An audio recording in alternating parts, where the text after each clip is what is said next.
सगळ्यात व्हडलो difficult task म्हटल्यार न्हू हे पॅन्टीन स्कुलाच्या पॅन्टीन न्हू बेल्ट घालपाचो.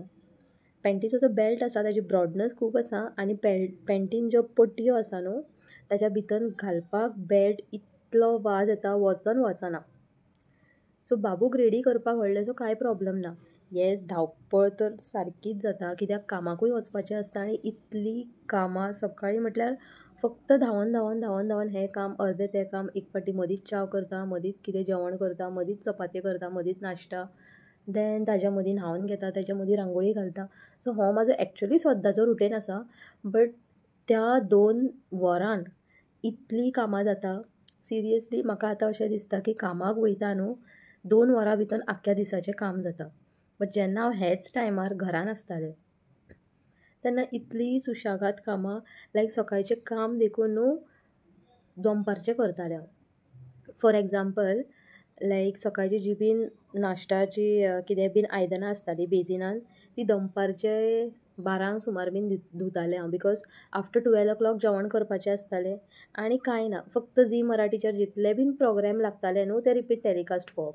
बट आतां जी धांवपळीची लायफ आसा न्हू तेतूनच खूब सुखी आनी समाधान अशें मानता. येस स्ट्रेस्ड आवट खूब जाता एक एक फावटी न्हू म्हटल्यार सकाळची च्या देखून पिवपाक टायम नासता. उब्या उब्यांनीच पिता आनी वयता हांव. कितें एक एक फावटी तर कितें खाय देखून ना आनी कामार वयतकूच फक्त 3-4 वरांचें काम आसता बट त्या कामाचेर स्वास घेवपाक देखून टायम मेळना. इतलें स्ट्रेस्ड आवट जाता आनी जेन्ना कामा वयल्यान घरान रिटर्न येता न्हू तेन्ना खंय तरी सुशेग ना अशें म्हणचेंच ना. बिकॉज म्हाजी संवय अशी जाल्ली आसा न्हू की ना हाफ डे काम करून येता न्हू सो मागीर तें कितें तें उरिल्लें काम पळोवया. सो म्हाजेच म्हाका अशें दिसता की म्हाजीच लायफ हांवेनूच स्ट्रेस्ड आवट करून घेतलेली आसा. इफ सपोज हांव न्हू बऱ्या भशेन टायम टू टायम सगळें मेनटेन करता जाल्यार हें स्ट्रेस्ड आवट जावचेंच ना. बिकॉज सकाळीं उठ्ठा इतलें म्हटल्यार इतलें आळशी तुमकां सांगू एक एक फावटी 5:30चे अलार्म लायता उठ्ठा 6:30 5चे अलार्म लायल्यार उठ्ठा 6 आनी त्या टायमार देखून उठलें बीन जाल्यार रोखडें फ्रेशन अप जावपाक काय वयचें ना. मोबायल घेता बेश्टे रिल्स पळयता हे ते स्वायप करता. खंय तरी न्हू कोण तरी एक रिमांयडर दीत आसता की इतलीं कामां आसा बाय उठ उठ उठ काम कर म्हणून. बट स्टील इतली आळशीपणां प्री-चार्ज जाता म्हणटा आतां आमी मोबायल सगळे रिल्स बीन पळोवन. पयलीं आमी चार्ज कशी जाताली फ्रेशन अप जावन कितें तरी पोटाक खावन. बट आतां मोबायल पळोवन चार्ज जाता. सो आतां हें सद्दांचेंच जाल्लेलें आसा. जाता तितलें न्हू न्हिदोक वयच्या पयलीं हांव चिंतून न्हिदता की ना फाल्यां हांव सकाळीं उठ्ठलें आनी फटाफट कामां करून घेतलें. बट न्हू आयज तुमी पळोवंक शकता अक्षरशा म्हाका 9 जालीं भायर सरोंक घरांतल्यान आनी कामाचेरूय आयज हांव लेट पावलें. तापसाणी पडली ती सेपरेटूच ती तर सद्दांचीच आसा. बिकॉज हांव जेन्ना 9 बीन भायर सरता न्हू इतल्या गडबडीन वयता हांव इतली म्हाजी स्पीड आसता गाडयेची एण्ड सिरियसली आयज देवाक प्रे करतालें हांव की खंय तरी भायर सरता आसतना दिवो दाखयता म्हणून. हांव खूब फावटी न्हू लायक वाचलेलें आसा इन्सिडंट्स जाता बिकॉज आयज हांव ड्रायव्ह करता आसतना हांवें पळयलां की एक may be he will be like around 30 to 35 age only. A man was crossing म्हटल्यार गाडी घेवन म्हाका ओवरटेक केलें ताणें आनी म्हाज्या मुखार रिक्षा आसली आनी त्या रिक्षान ब्रेक मारलो कित्याक ताज्या फुड्यांतल्यान एक गाडी पास जाताली डॅट टू 2 व्हिलर आनी हो जो म्हाका ओवरटेक करतालो न्हू ते दोगूय सारकेच एकमेकाक आपटोन आदळटा आसले. म्हटल्यार तितल्याच टायमार जो म्हटल्यार ज्या मनशान म्हाका ओवरटेक केलें ताणें ब्रेक मारलो. बट तेन्ना हांवूय त्या सेकंडाक चिंत्तालें की हांवूय त्या रिक्षाक क्रॉस करून फुडें वचपाचें. बट खंय तरी म्हाका अशें दिसलें की कोण तरी आसा लायक अशें फाटल्यान दवरता. ताका लागून आयज हांवें चिंतलें की फाल्यांच्यान मातशें तरी बेगीन उठ्ठलें. उठ्ठा हांव बेगीन बट कामां फटाफट हातीन घेयना. इफ सपोज हांव कामाक मोबायल सायडीन दवरून कामां करपाक घेतलें न्हू जाल्यार म्हाजें सारकें टायम टू टायम काम जातलें. आनी हांव हें सदांच चिंत्ता उठल्या कामां करपाक स्टार्ट करतलें. बट एवरी टायमाचो जो हो आळस आसा न्हू तो म्हाका मार खाता. आतां हें बेजीक काम तुमी पळयलात आसतलें की आतां हांव फेर मारता सकाळच्या टायमाक. हें जाय जाल्यार न्हू म्हाका सांजच्या टायमाकूय ना जाल्यार रातच्या टायमाकूय फेर मारूं दवरूं येता. बट खबर ना झी मराठीचे जे प्रोग्राम्स आसता न्हू तेच पळयत आसता. इतली क्रेज जाल्ली आसता तें जेवण करता हांव त्या किचनांतल्यानूय म्हाजो टीव्हीचेर लक्ष आसता. कोणाक त्या टायमार टीव्ही लावपाकूय दिना आनी रिमोटूय घेवपाक दिना. सो आयज सकाळचो बेजीक रुटीन म्हाजो स्टार्ट जाल्लो आसा.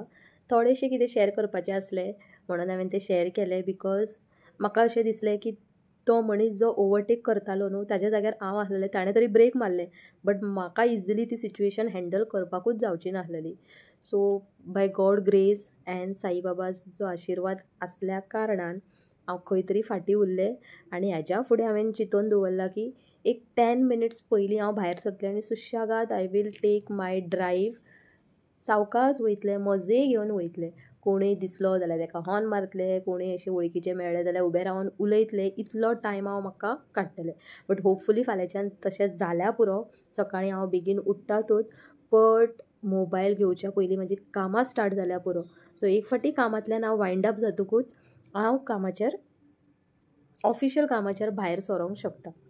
सो आयज हो ड्रेस घातलो, हो एक्चुली हांवें ऑर्डर केल्लो ऑनलायन. खंयच्या सायडींतल्यान म्हाका खबर ना, बिकॉज ह्या ड्रेसांक न्हू ऑलमोस्ट 3 इयर्स जाले. आनी येस, कलरूय डार्क आसल्या कारणान तेजें कांयच लायक फेड जावंक ना. आनी मटिरियलूय खूब बरो आसा. खंय तरी म्हाका 1000 भितरूच पडलो आसतलो. नॉट हाय, हांव चड करून हाय रेटीचे घेयना. अप टू 600 ऑर 700 सेट बीन घेता. ओके, रेडी जालें कामाक वचपाक. एंड येस, एक्चुली न्हू कपडे हांवें खुबशे बकेटान घालून दवरलेले. सो वन बाय वन मशिनान घातले कामाक वयच्या पयलीं, बिकॉज म्हाजो प्लॅन असो आसलो की कामा वयल्यान येतकूच ताका मागीर सुकोवपाक घालपाचें. बिकॉज एज युजल हांवें सांगलें तुमकां की सगळीं कामां म्हाजी मॉर्निंग हाफ रुटिनान जायत ना, खंय ना खंय तरी पेंडींग दवरतातूच हांव. सो हांगा न्हू कपडे थोडे सेग्रिगेट करताले, बिकॉज बाबूचो स्कूल युनिफॉर्मूय आसलो. आनी पयर आमी लग्नाक गेलीं ताजेय थोडेशे म्हज्या हजबंडाचे कपडे बीन आसले, like shirt, formal shirt and all. So ते म्हाका हातीन धुवपाचे आसले, म्हाका मशिनान घालपाचे नासले. ताका लागून सायडीक काडून दवरले. आनी हे कपडे धुवपाची कामां परतून सांज्याक पेंडींग दवरलेली हांवें. म्हटल्यार पळयात अशीं कामां जाता. म्हणजे हांव खबर ना, दिसान दीस आळशीपणां जायत आसा म्हाजी. I don't know why it is happening, but केन्ना केन्ना न्हू सारकें फटाफट कामां करता, बट केन्ना केन्ना लायक खूब म्हटल्यार खूब वाज येता कामां बीन करपाक. सो येस, कपडे बीन मशिनाक लायले, झाडांक उदक घातलें, 2 दिसांनी झाडांक उदक घातलें. आनी मागीर दिवोवात बीन दाखयलो. आनी खरेंच म्हाका दिसता की हें एक काम हांव बरें करता. कितलेंय कामां आसूं, बट ती कामां म्हाजी घरचीं कामां पेंडींग दवरून देवाक टायम दिता, म्हटल्यार देवूय ताका लागून म्हाका खंय तरी टायम दिता. बिकॉज रशली हरिली हांव ज्या भशेन वयता न्हू, देवाक खबर आसता की हें आतां ज्या भशेन धांवता हें कितें ना कितें तरी कांड करतलेंच म्हणून. सो त्या कारणाक लागून हें हांव मातशें एक 5 ते 7 मिनटां आसतलीं मे बी. सो देवाक बीन दिवो दाखोवनूच भायर सरता हांव. देवाचें काम करता आसतना आयज न्हू गॅसीचेर च्यावेक उदक दवरलेलें, सगळें घातलेलें. च्या पत्ती घातली, आलें बरें धाडावन घातलें, देन लेमन ग्रास घातलें, दूद बीन वतलें आनी स्मॉल हितून फ्लेमीचेर दवरलें, बिकॉज कडक च्या जायी आसली म्हाका. ताका लागून आनी ही सगळी पुजा बीन एन ऑल करता आसतना केन्ना टायम गेलो कांयच कळोंक ना. फूल म्हाजो जो च्यायेचो तोप आसलो न्हू सारको करपोन गेलो. आनी मागीर म्हटल्यार आवाज येवपाक लागलो, वेगळोच आवाज येवपाक लागलो. म्हणून आमचे मिली आसले न्हू, ते वचोन किचनान अशें लायक गॅसीच्या ओट्या कडेन पळयताले म्हणटकूच हांवें मागीर मिलीक पळयलें. आनी म्हटलें हें अशें कित्याक पळयता गॅसी फुड्यान आनी थंयच्यान आवाज कित्याक येता. पळयतालें फूल आख्खो तोप म्हाजो करपोन गेल्लो. सो फटाफट कितें केलें, घोवाक कळोंक जायना मागीर, म्हटल्यार दनपारच्या टायमार. म्हणून हो म्हणल्यार साबण आसलें, वीम साबण आसलें, तेजें मातशें हें केलें, उदक तेतून घातलें आनी तें दवरलें हांवें. आनी मागीर दनपारां येवन फटाफट तो घासून घेतलो.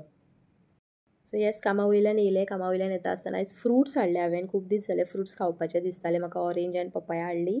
एंड मशिनांतल्यान कपडे बीन काडले आनी सुकोवपाक घातले. टॅरसार म्हाका सुकोवपाचें आसलें, because now it was almost 1:45 घरान पावता म्हणसर 1:45 12:30 बीन जाता केन्ना केन्ना. बट येस, हें आतां वत कांय कडकडीत नासतलें. सो 1 ते 3 वत म्हटल्यार बरे भशेन लागोनी. म्हणून कपडे बरे सुकोवपाक घातले वयर. आनी घरान येवन बरें एक मगभर उदक पिलें हांवें. बसोन सुशेगाद कपडे बीन चेंज केले, फ्रेशन अप जालें आनी टीव्ही लावन बसलें. ही जी आराम खुर्ची दिसता न्हू, आमी एक्चुली ताका खबर ना कितें म्हणटा ताका, बट आमी नांव दवरलां हांवें आनी बाबून म्हाज्या आराम खुर्ची. सो ताज्यार बसता आनी सुशेगाद आतां म्हटल्यार सिरियल्स पळयत रावता हांव. एक्चुली हाडली म्हाज्या हजबंडान, बट ताकाच बसपाक मेळना. एक तर हांव नाल्यार बाबू बसलेलो आसता आनी ते बीन आमच्या दोगांय भितर झगडी आसता. हांव बसतलें नाल्यार तूं बसतलो, अशें करून झगडी चालूच आसता आमची. सो जितलें बीन आयज सकाळीं जेवण केल्लें न्हू, तें बारीक फ्लेमीचेर सगळें गरम करपाक दवरलें, बिकॉज आजचें तरी गरम जेवण जेवतकूच बरें दिसता. शीत लावंक नासलो, शीत कालचोच उरिल्लो तोच जेवलें. सो असो गेलो म्हाजो आयचो भयंकर दीस. फाल्यां परतून मेळया एका न्यू ब्लॉगान विथ फास्ट काम.